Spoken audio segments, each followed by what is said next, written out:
Of the forest!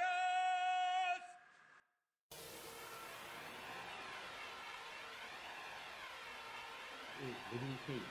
And since faith itself cannot be proved by extraneous evidence, the safest course is to believe in the moral government of the world, and therefore in the supremacy of the moral law, the law of truth and love.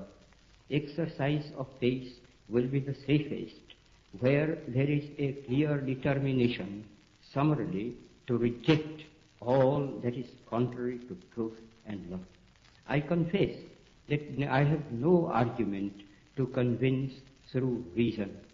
Faith transcends reason. All I can advise is not to attempt the impossible.